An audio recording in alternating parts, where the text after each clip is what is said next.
I was such a massive fan of Harry Potter when I was a kid and a teenager, and because I was the big fan that I was, it just made sense that I was going to buy and play the Harry Potter games when they came out. And as I had bought them, and I was such a big fan of them as a kid, it does make sense that when it comes to looking back at games from my past and seeing if they hold up, I would look at these, especially because there are still a lot of Harry Potter fans out there today, and these are the only games out there that follow the main story. So, are they still worth trying to play today? Well, we shall find out together with this one, won't we? We will start a new game, we'll play through this, and we will see just how much we enjoy it. Starting the game, we immediately end up on the Hogwarts Express, as good a place as any to start, and we get a load of exposition about Sirius Black and Professor Lupin, and then we get our first task. Scabbers has run off and we have to go and find him. Naturally I was curious and I ran around, but there was nothing there, like literally a load of empty rooms that are fully accessible. They don't even have a student in them. Anyway, we go from this first exploration area to our first enemy, which is the good old Monster Book of Monsters, although the game never tells us that. It introduces us very briefly to the working together mechanic, which wasn't in the last game, and then Malfoy. This is basically Malfoy. I mean, the game actually captured him very well, and now we're in a wizard duel. This is also pretty easy when Ron isn't flipendoing my arse, and when Goyle isn't giving me a giant pumpkin head. Draco also gives me a giant pumpkin head, but this is now 2-on-1, so it's not exactly what I would call difficult. And then suddenly it escalates, from just Malfoy to a goddamn Dementor. Of course, we can't use any magic against them at this point, so we have to get out of there. Harry has fainted, and it's down to Ron to drag him away. First room's easy. Second one is like a mini maze, but we're also walking backwards, so that's mildly annoying, but there we go. Oh, and also Crookshanks is just chilling as we're getting our souls sucked out. Not a care in the goddamn world. Professor Lupin saves the day, as you would expect. And we're back in our seats being given chocolate and a book. This book is actually a major collectible for us, in the fact that it gives us information about potential enemies, and we can find more pages for it around the castle. It's one of those extra things that we don't need to do, but if you're a massive fan of the game, you're welcome to push forward and try and get it done, along with the chocolate frog cards, because they've been in every game. Why wouldn't they be in this one? Anyway, I got myself distracted. We're not supposed to be worrying about this book, but on the fact that we're finally in Hogwarts, in our dormitory. I had to have a little look around, but, you know, we still have so much more to do. I mean, it's night time at Hogwarts, so naturally, we're up. We go down and have a chat with Hermione, and nearly all her dialogue works. And then we learn the Expelliarmus spell. And this is where I have one of my first major problems of this game.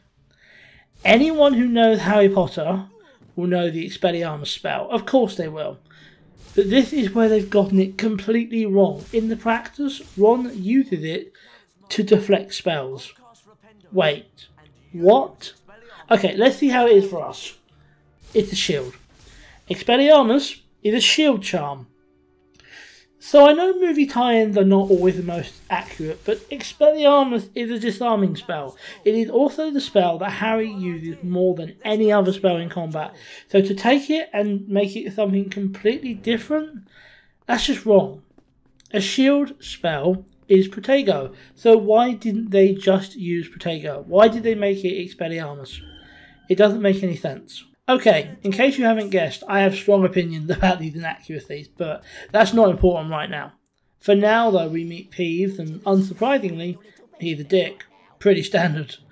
He attacks us with a book, and basically it's a way to practice our quote-unquote Expelliarmus charm. Once we've dealt with that, we head to Fred and George's shop. And I remember this from the last one. It's on a different floor now, but it's actually cool that this little sort of unique thing they made for Chamber of Secrets has also been brought to this one too. This is where we learn about the ability to switch between characters and how different characters have different special abilities. Specifically that Ron can find secret doors. We're also told about a puzzle we have to do to get the Marauders map, and these are basically the standard puzzles we'll see throughout the game, and we saw in the previous game too. These don't exist in the books or the films, but they are a good way of fleshing the game out. we get a few different puzzle rooms. The first is a jumping around and hitting buttons puzzle, which teaches us that only Harry can really do that sort of thing. He's the only one who can do sort of proper jumps. The next one is a fairly basic light puzzle, which introduces us to light puzzles, where you have to direct a beam of light through various mirrors to a specific point. The third one is more just sort of climbing around hitting switches, which is something we'll definitely be encountering a lot more in the future, and then we hit the final area. We get an owl treat, we defeat another monster book of monsters, before finally summoning Hedwig. We've done this before, but do you know what we haven't done before? Flown around at Hedwig. This is actually really cool, and we managed to swoop up the Marauders map, no problem. Our way back to Ron teaches us our final lesson for the night, specifically getting around without being seen by statues or teachers, and then we're done, and it's the next day. And also cool, we're now Hermione. So yeah, unlike the previous games, we can control all three of the characters, Harry, Ron and Hermione, all with their own abilities and also their own spells that they learn. And we'll get some experience of that now as we head to the third floor. We're sent to go and get the Glacius spellbook, and it's really the first time we're doing anything as a trio. That's emphasised almost immediately, giving us a ton of enemies that we really need 3 people to help beat, and also a cauldron, which requires 3 people to lift. From then on, it's a new light puzzle, some switches, a button puzzle, which again is specifically designed for 3 people, and so on. Eventually, Hermione is split off from the other 2 by going through a gap that only she is small enough to go through, and we're introduced to ice block moving puzzles, which are fairly standard types of puzzles. I've seen puzzles like this on other games, and they're not that hard to figure out. We keep pushing through, and eventually, boom, Glacius spellbook, which Hermione learns. And then the floor is lava. Literally. But that's okay, we've unlocked a new spell that lets us freeze it. Working our way back through the fire and freezing, we eventually get to them, and to our first harder enemies, these sort of giant fiery lizards. You've got to freeze them and then flipendo them. I'm not really a fan, but they're done in before long. Then we just go back to the professor, right? Wrong. After all of this, there is a boss, and wow. This was a boss and a half. This killed me immediately when I first tried. We were attacked by this giant metal thing. It reminds me of the guard armor from Kingdom Hearts. Anyway, it's not too hard to beat. Just freeze the parts where it's weak and then stun them into oblivion. We get out of there and 50 points to Gryffindor. Woo! What was that? We also ask about the Patronus charm, but we're told not yet. I guess that must come later. We have been told about heading down to potion class now, so I guess we better go down there and learn about the Wiggenweld potion, which is actually the same healing potion they used in the last game. That's cool. Ron, being Ron, managed to knock Harry out, because of course he did. After dragging the body of my friend to the front, we're taught how to drink the potion, which is apparently done by assigning it as a spell. Sure. Weird control choice, but sure. And we're also taught how to use it on others, and then we're done. We get asked to get more ingredients for the next class, but I totally just ignore that and go to bed. And naturally we get up in the middle of the night to find that Neville, of course it's Neville, has gotten locked in the Muddle Studies room. And we need to go and get him. This is new, and we've never been to Muddle Studies before. So, let's go. We get there, and guess who's there? Malfoy. And Crabbe and Goyle, of course. That man would not go anywhere without his pet goblins. Defeating them is the same as before, and then we find that Neville is being attacked by a thing. I don't know what it is, but it's ugly. A quick search in a jack-in-the-box makes Ron fly away, and now we're just Ron, while Harry distracts Mr. Ugly for us. Ron heads forward into another room, and then we get confused until we find a spell book. Now it's time for Ron's first unique spell, Lumos Maximus. It's also time for some really hard enemies. We have to hit them with lights from this new spell, a lot of it, and then flipendo the hell out of them. And this is hard. They killed me once too. After that, it's a simple light puzzle, but with one key difference. We now have to charge up a crystal ball to make the light using a new spell, instead of finding some random light source. We continue to get back to the main room, and we find a new boss, which is a missile-firing robot. Yes, really, a missile-firing robot. I thought the new boss might require the new spell, but no. Just flipendo to the belly again and again, and we take it out. Now, back to Mr. Ugly. We charge the crystal ball, which helps open a door to a prison, or, to a room with like a prison door. It gets a little confusing what we've actually got to do, but what we need to do is get Trollface in there. We can push him with a new spell. It takes a little time because the controls are not quite as precise as they could be, but soon he's in there and locked in there, and we save Neville. Once we get back to the common room, the painting has been slashed. The fat lady is gone and she was attacked by Sirius Black. Oh no! Anyway, let's forget all about that. We have a Care of Magical Creatures class to get to, and that's far more important.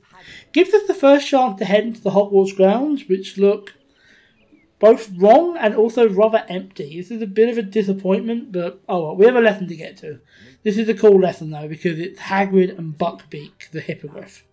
And it's actually quite accurate. You learn to bow to Buckbeak, and then you just climb onto him without any inclination, because that's apparently what you would do. Okay, that's less accurate. Cool though, because now we get to fly Buckbeak, and this is really fucking cool. Also challenging, because I didn't quite get how to fly at first, and there were issues. I did eventually figure it out though, and when I did, it was really fun. We have to catch a load of bats, which basically means flying through them, and it's difficult to get them all. I didn't get it the first time. Buckbeak does not have the best control, and he's unwieldy at the best of times. But also, I'm flying Buckbeak around. I'm sorry, but the simple reality is I'm flying Buckbeak, and I don't give a damn about any of the problems or issues. This is what these games have always been good at. They're so good at letting you play the moments you've always wanted to play. And Malfoy is good at getting himself injured and playing the martyr, because of course he is. Next up, Quidditch, and it's a cutscene. Oh wow, that's fun! Not like people who like Harry Potter would want to play Quidditch or anything. Anyway, we're attacked by Dementors like the book, fall off our broom, and end up in the hospital wing. No word about the broom though, no word about the Nimbus 2000. We get woken up by Ron, who has found Sirius Black and wants us to go and confront him. Well, okay then. Ron doesn't get far because we have some more issues with Peeves, because Peeves is, well, Peeves. Taking him down isn't much different from any other enemy, so that's done quickly, and we head into a dungeon with Ron, who's being weird. We get to where he is, and we're pushed down a hole. Oh, it's Malfoy. That makes sense. And then, boom! Take that, Malfoy. 5 points to Ronald Weasley for being in the right place at the right time. And then, -5 points to Harry for being given his clothes and not wearing them. Okay, so now we have goblins. Goblins in the dungeon! That doesn't work as well, but I have to work what I have. I don't know what these things are, but they throw dung bombs, and they are annoying. Flipendo is enough to sort them out, though. And later on, we get to control Hedwig, and he heads out, well, we head out to go and get Hermione. Naturally, she will be the one to save the day. She crawls into a small hole no one else can get to, and head that alone. Freezing, floating fire, and then freezing waterfalls, all to go where exactly? Oh, a spellbook. Specifically, the Reparo spellbook. Anyone who knows Harry Potter won't be surprised to learn that this spell repairs things. We repair those boxes and then that bridge to get back and then to move on to the next area. It kills me once because then I realised something important. I could have got Harry and Ron through, because these are enemies that only Ron can kill. Oops. Then it's just them sneaking around and getting back to our rooms, much the same as always. And of course now is another day. Remember those potion ingredients? Yeah, we need them now. You actually can't get into the classroom without them. I'm going to say now, this is my least favourite part of the whole game. The potion ingredient collecting isn't in the books or films. It's completely unnecessary and it's annoying. They could have given us some kind of a potion making minigame instead, but no, we have to deal with this bullshit instead. Our first ingredient involves leading bugs to giant Venus flytraps with light. Sure. Second one is catching with Buckbeak out of the sky. That's actually fun. And the final one, wow, that took a while to find. It is literally on the other side of Hogwarts, an area we have never needed to go to before, and there is no quick and easy way to get there. It's literally have to run around the castle to get it, and then we have to freeze a flaming bush. Still, we got it. We bring them to Snape, who teaches us how to make an antidote to uncommon poisons. And I think we know what that's going to be used for later, don't you? Once more we've been told to go and get some more ingredients, but like before, I think I'll leave it till later. For now we go to Professor Flitwick's Charm class, and this time we're learning Carpe Retractum, and it's another dungeon hunting thing, same as before. Going down the elevator is a little different though. It felt more like COD than Harry Potter, but I guess this came first, so I can't exactly give them a copy. We get a door that only Hermione can go through, and once again she's all by herself. Well, she can handle herself, freezing her way over a lake, and then hitting a button to let the boys through. We can get back to them now, but they can't follow us, so I think we are technically supposed to still be doing things by ourselves. Oh well, if any of these people can go alone, it's Hermione. We end up with quite a complicated light and box putting puzzle, although there's a slight difference in that these boxes can be broken and repaired. This one actually annoyed me. It took me a while, but eventually we got it and moved through. And now we're above the boys, going through some massive tower. We can repair a mechanism which finally reunites us with the guy, then lets us move on. But the next button trapped Harry, so we go on without him. After another rather complicated light puzzle, we finally do get back to him, but then Harry's off on his own. It's a real whole thing, this, but we do eventually get through, and all you really need to know is that we do eventually get the Carpe Retractum spellbook and use that to get out of here. And of course, getting out of here means there is a boss. It's a giant spinning foursome of knights with massive shields. Sure, okay. When it does eventually slow down, you can pull a knight off, flipendo him a few times, and use Carpe Retractum to pull the shield away. And when he's done, the bastard has a phase 2. And this phase involves 4 swords. Looks hard, but as it turns out, there's a hook on the head. Pull the head off, done. And Flitwick thinks we're so awesome, we get 50 more points. Now would be a good time to talk about collectibles, because, well, this is really the only time I went around looking for them. If you are interested in 100%ing, then those are needed. We have the pages to get, and we also have the chocolate frogs to get, and on top of that, there's things to be bought from Friend George. Now, I'm not going for the 100%, I'm going for completion. But if it's something you're interested in, go ahead. There's a lot of opportunities to look around, even later in the game when you have all the spells. Anyway, another day, and that of course means another night of exploring. I swear, these kids go to bed at like 12 in the middle of the day, just so they can get up at night. Harry's been asked to go and learn the Patronus charm, and Ron and Harry just come along, because why not? Professor Lupin comments on them being there when they shouldn't be, and then ignores them again the entire time, and sends us to go and get a spell book. Because, you know, this important spell that we have to learn right away must be at the end of a massive dungeon. Oh boy, off we go again. This is a lot darker than usual, but I actually find it quite simple. It's just pushing some spinning top things into the correct holes and using Carpe Retractum to pull ourselves over the holes. Gotta admit, that's pretty cool. The next room seems like just a whole load more of that, until the Dementor shows up. Okay, so it's a boggart, but it sure acts like a Dementor, and the game sure treats it like one. Yeah.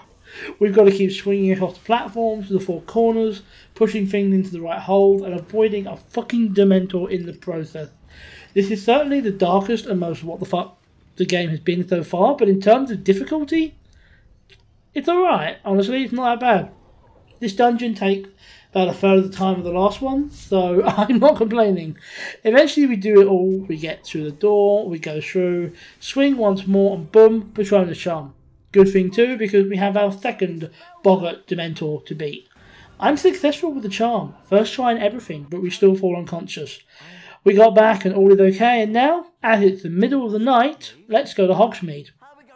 Yes, seriously. We're going to go through a secret passageway in Hogwarts to go to Hogsmeade to get some fairy wings. I am not kidding. Kinda wish I was, because it makes no goddamn sense, but I am serious. On our way out, we get a new spell, which is always cool, but it's an odd one. It's a spell that brings miniature dragons to life so they can breathe fire. You have to admit, that's pretty specific. Anyway, creeping through the hallways was pretty standard, honestly, and we get to the statues and to the Shrieking Shack. We immediately find the fairies and also Malfoy? Why are you at the Shrieking Shack at like 2 in the morning in the middle of winter? What would be the point of you being here? I mean, it doesn't really matter to us. We can just beat the crap out of them because it's very easy to do. I'm just curious. I know Malfoy is a bit of a dolt, but what exactly would be his reason for being here and bringing his goons with him? Anyway, it's time for the fairy wings, and that seems like it would be easy enough. Repair the statue, breathe fire on the fairies, but I find it confusing. It's never really established how to get the wings, even though we do have the spell for it. It's Glacius. They weren't on fire, there was just a little bit of smoke. I thought nothing of it, but yeah, it's Glacius. We stun them, we freeze them, and then we get the wings. And then we fight Dementors. Seriously. We were attacked by a small group of them, and with next to no experience with our still quite lacking Patronus, we have to fight them off while our friends break a gate so we can get away. Challenging, but I actually really enjoyed this fight. It's the only one so far that really felt like there was any kind of jeopardy, any kind of risk. Anyway, we get back to the castle, and that's nice and easy until we find security trolls. Yup, security trolls. Why are there security trolls? I don't know. They're easy enough to deal with though. I mean, Ron can get dung bombed, and if you throw a dung bomb, the troll gets easily distracted, and I mean really easily distracted. You can walk right past the eye line, they won't see you. It took a few tries, but I got there in the end. Oh Christ, it's more potion ingredients. I'd forgotten that. Once again, I ignored it when he asked, and now we've got to do it, because here we are. Desperate to get them now, because it's literally the potion lesson this morning. Once more, we head into the ground. First of all, we get Doxies, which are annoying, because they just poison all of us. Stunning is the way to go, but it takes a lot of hits to take them down. These are harder than those bloody Dementors were, I swear. Once they're dead, we can use Harry to pull the eggs off the tree. 1 down, 2 to go. Next up is flying seahorses, and for that we have to go fishing. Yeah, really. I used Buckbeak to fly there because it's the other side of the castle, and then we fished them up with Carpe Retractum. That was actually kind of fun. It's different, I liked it. The final one is these weird flying insects that we destroyed by breathing fire on them with a tiny statue. Just a little bit of making sure you got the right timing, and thank the Lord we have all the ingredients. I am not loving potions. Well, I'm not loving the preparation for potions. The classes themselves are actually really easy. All we have to do is get there, which is not a 5-minute thing when you're on the other side of Hogwarts and there's no way to cut through. And then we watch a cutscene, this time about a girding potion. I don't think I ever found a girding potion when I was playing though, so it doesn't make much impact. What did make an impact was when we left class and Ron heard something. The Quidditch balls have been swapped with cursed ones, so that Gryffindor will lose the Quidditch Cup. But don't worry, they placed the original balls in an easy-to-find location so we could get them no problem. Why the Slytherins thought that would be smart, I do not know. But hey, they're not the house known for their intelligence. Well, we can easily see the Quidditch balls in the courtyard, but it's all gated up for some reason. It's not in anything else, but sure. So we need to find a way around that. Fortunately for us, Quidditch is not the only place in the game where flying is involved. You know what we need, don't you? I mean, Hermione said it. We need to go and get good old Buckbeak. Once we get to Buckbeak, it gives us a timer. But we have plenty of time to actually get there, and when we land, the timer extends quite significantly. There's a very conveniently placed puddle of water we can turn into an ice block to climb up, and an even more convenient dragon statue that's literally pointing at the rope. So we can just use it, breathe fire, cut the rope, balls full, boom. And then we just take them to the Quidditch Stadium, and then we win the Quidditch Cup, which was really easy considering we never played the game. Unfortunately, it's not all good news though, because that's when we learn that Buckbeak is going to be executed. The best response we can come up with to that is, of course, going to bed. When we wake up, we finally see some sense, and we're going to go to Hagrid's. Is this it? Well, we have to sneak past all the trolls and to get there, but yeah, it is. And this is probably my biggest problem area with the game. We see Hagrid and the air quote execution before the black dog grabs Ron and drags him under the Whomping Willow. This is it. This is, oh, we just get under there with no problems. Okay, missed opportunity for a boss battle. Instead we get a generic dungeon. Yay.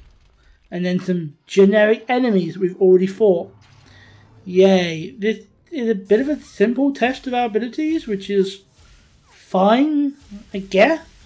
And then we're at the Shrieking Shack, and that's all a cutscene, which, fair enough. But then all the werewolf stuff is also just a cutscene. That's the second potential boss that we don't get to fight. We don't get any control until we're fighting Dementors, which this is good, admittedly. We have to drag Sirius away.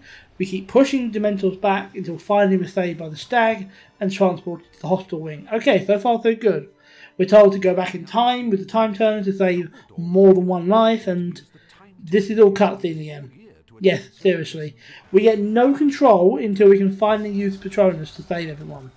That part was cool. And then we fly up to Sirius and rescue him, and he escapes. And then we win the House Cup. And that's the game. There's not even credits. We're just done. That was that. This is so anticlimactic. So, the game. What did I think? You know, I've said this before. It'd be so easy to be very critical of this game. It has really poor voice acting and entire sections that are completely non-technical. Quidditch, which is a major good component of previous games, was removed entirely. The spells really weren't the best, and I'm still annoyed that Expelliarmus and Protego just got confused. And the final end section is mostly a cutscene. No, that was so wrong. That was such a bad decision. I could focus on all of those things because they are all valid criticisms. But the game was fun. I still enjoyed myself. I feel like this is the weakest of the games we've done so far, although we have only done 3 out of 8. And I probably enjoyed this one the least. But it was still cool. And I still had fun. And ultimately, isn't that all that matters? That's certainly how I look at it anyway. I would like to thank you all for watching. It's a good feeling to get back to these kinds of longer videos, and I'll certainly be doing more. I have lots of ideas. So, I will see you then.